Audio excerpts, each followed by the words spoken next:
above me, and knew not how, where you'd got in.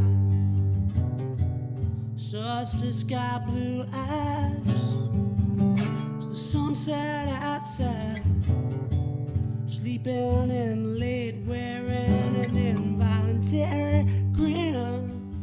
But Judas is a girl, Judas was a girl. Judas is a girl, she's killing me in a dream, maybe. Judas is a girl, Judas was a girl. Judas is a girl, cursing her on the street. Oh, and any time could have been the last time. She said I was alright, I can't confirm if that's true. In a crowded ballroom, I'm hugging the wall. Yeah, I say I'll never dance again. Well, at least not with you. 'Cause Judas is a girl, but Judas was a girl. Judas is a girl, she's killing me in a dream. And maybe Judas is a girl, but Judas was a girl. Judas is a girl, cussing her on the street. Oh, whoa, oh, Judas is a girl, oh, Judas was a girl. Judas is a girl, she's killing me in a dream. And maybe Judas is a girl, but Judas was a girl. Judas is a girl, from her head to her feet.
Jamie Hutchings, welcome to The Right Note.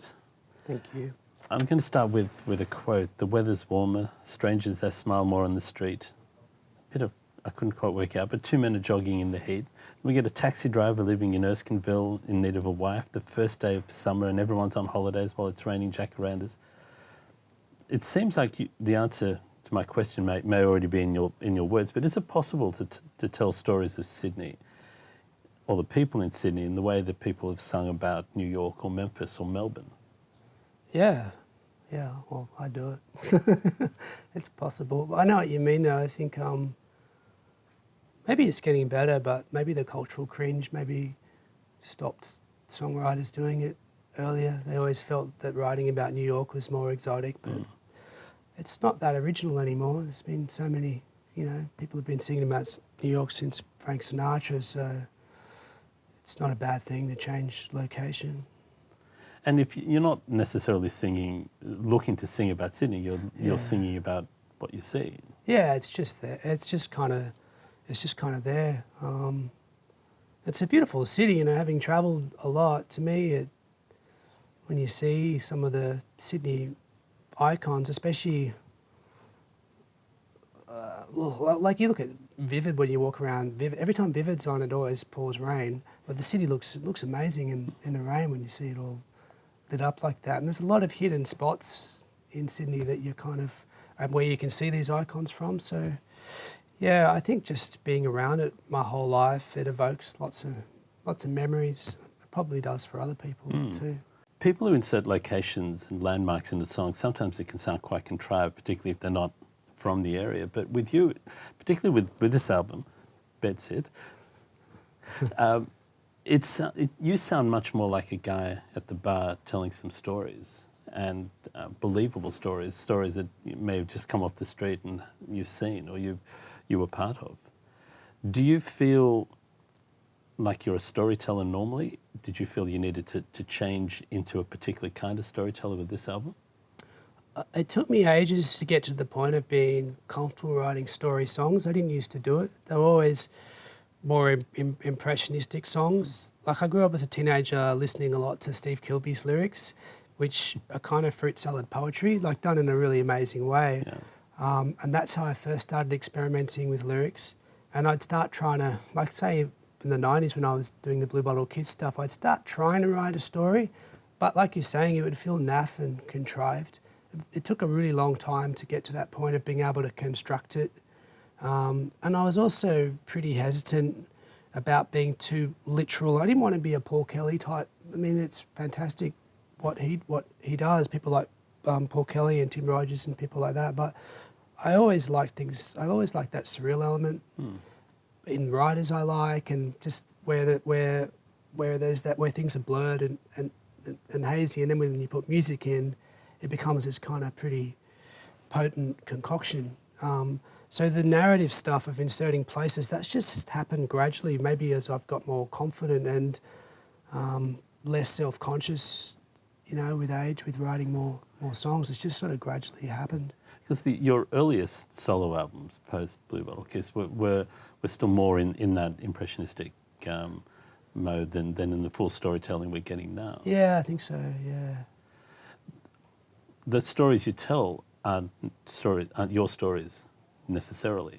Are you still more comfortable telling somebody else's story rather than keeping it real with something that's happened to you? Oh, no, some of them are really personal, especially on this record. But I think most people that write stories will say that there's part of them in there, that they're sort of inhabiting the characters in some kind of way. And then as you get more confident, you stretch yourself out of your comfort zone and you create a character that is less relatable, and that's part of the fun, I guess, of taking on that challenge and trying to build a parallel world to your own. But somehow there's part of you in there, I think. Is there a character in one of these songs that you most enjoy? Someone who's maybe least like you? I don't know. Specifically, I think there's that It's On Me. That's, I think, the third song, the taxi driver in that. Yeah. That was loosely based on a story that my mum told about an old lady she knew who, in the Depression, caught a bus to her own wedding, but something happened where somebody shouted her a ride, a taxi driver or something like that, and that kind of just sparked a story. And then I also remember when I was doing English at school, I remember my English teacher, Mrs. Wood, she made us all sit down and analyse that song, Just Drive, she said, the Stan Ridgway, the Wall of Voodoo singer. Yeah. And I hadn't thought about it at the time, but that's a dialogue between, I think, a taxi driver and a woman who's perhaps trying to get away from someone, or she might be holding him up. It's very, very vague, but yeah, that idea of this conversation, this tension, and the taxi driver is revealing a tiny bit of himself, and maybe being a bit sentimental, seeing this young woman going to get married, and she's got no money. I don't know. The no money part I can relate to, I guess. But yeah, he's this sort of old, embittered sort of war veteran who his wife's kind of disappeared on him returning back, and yeah, he's kind of living vicariously through the young woman that he's transporting. I like his character. He's kind of bitter and closed off, but there's something that he still wants to give, some sort of gift Yeah. to this person. So I think he's a kind of, I don't know, a fleshed out character. That's what you're proud of, is somebody that's kind of fully formed. It's interesting you mentioned him, because I was thinking that was one that, not you, but it's analogous to a songwriter in the sense of someone who's observing other people and then retells their stories to others, because that's the only avenue he has to tell the next person in the cab, the story of the person he had before. Yeah, and heaps of great writers are people that, like I look, you know, like say Breakfast at Tiffany's, the guy's just sort of sitting in the window watching her life the whole time. And I think a lot of creative people do that. We love to glorify them as living these chaotic, crazy lives, and they're doing this and doing that. But I think being an observer and a person that isn't actually involved in everything that's going around you, that's probably got to be a pretty big part of the personalities of a lot of writers, songwriters, or otherwise, for you to be able to kind of just through osmosis kind of pick stuff up. You can't be engaged in, you know, setting places on fire the whole time and going crazy. Yeah. All the time you've got to be just quietly sitting in the corner having a drink. You've got to have that sort of personality, I think, to absorb what's going on around you. One of the songs on the album, Shadow on the Lung, it feels like it might be sung from the hospital bed, by the bed of someone about to die or nearing death. I almost don't want to know, but is that a pure story, or is there something behind that? I don't know, maybe there's a song called Walking Dream. I don't know if it's it. Shadow on the Lung starts. Shadow on the Lung is Maybe I'll mix them up. Yeah. Well, Shadow on the Lung is just with piano and singing, and I guess Shadow on the Lung, I got that from my grandfather. I remember being a kid and him saying that to my dad when we went to visit him, and that's kind of a metaphor for the start of that song. But Walking Dream is kind of a hospital bed kind of song, yeah, and that's a few of the songs are based on some pretty personal kind of stuff, and it is a bit of a, sometimes you want to put a bit of a smoke screen up in your song so that it's not some sort of full-on confessional or whatever. I don't know how successfully I've done that on this album, but I do try to, I think sometimes music is more emotive when you don't reveal absolutely everything. There's just kind of, you're getting nudged. I think someone like Bill Callahan is really good at that, where he doesn't have like a really histrionic, emotive voice, but there's just certain things he'll say that will really, really resonate. You know that he's talking about something that's very important, but you're not always sure exactly what it is. Yeah. And it's the things he doesn't say, it's the space he leaves for you to fill in, which you do really well on this record in particular. Yes. There's one other element which may be just the way someone listening would project onto you, but the album begins and ends with references to winter. Even though the first song is actually talking about the weather being warmer, but there's winter references. It's not likely to be a coincidence that the album begins and ends with a winter reference, is it? No, I hadn't even thought about it, but it's kind of, both of them have Second Winter is sort of a story song, and it's about the character in the song is basically, he wakes up when his 2 feet have turned into big blocks of ice, and he thinks that that'll just go away, but then the weather doesn't get that. He gets a second winter comes, and he's sort of stuck with this handicap, And here comes the frost. It's kind of it's sort of going through something where your life's going to change a lot, and you're having to brace yourself or adapt somehow to the fact that things are never going to be the same again. So I guess frost or winter's kind of a reference to that, of being able to kind of survive a bad experience and adjust accordingly. Because to me, it felt like the album began with change is going to come, and it finishes with you're stuck now. Yeah, kind of. Yeah. I guess so. I guess that's true. There is one more thing, which is you've got a career that's involved a variety of acts. Different arrangements with different people, both as playing for and people playing with you. Do you have to think differently when you're writing songs for as you did for Infinity Broke, or as you did before that for Blue Bottle Kiss, and you do when you're writing for yourself? Well, like before, like with Blue Bottle Kiss, one of the things was it was so time-consuming, such an all-consuming band that everything, pretty much every song I wrote was considered. It was on the table. So we were quite an eclectic band as a result. Where now, like say Infinity Broke, that was just a reaction to playing quiet, more acoustically based music for a long time, and it was just this sort of being able to unleash and make really dissonant sort of kind of noise rock, I guess, with sort of jammy experimental. Because you didn't elements. feel you could do that with the solo stuff?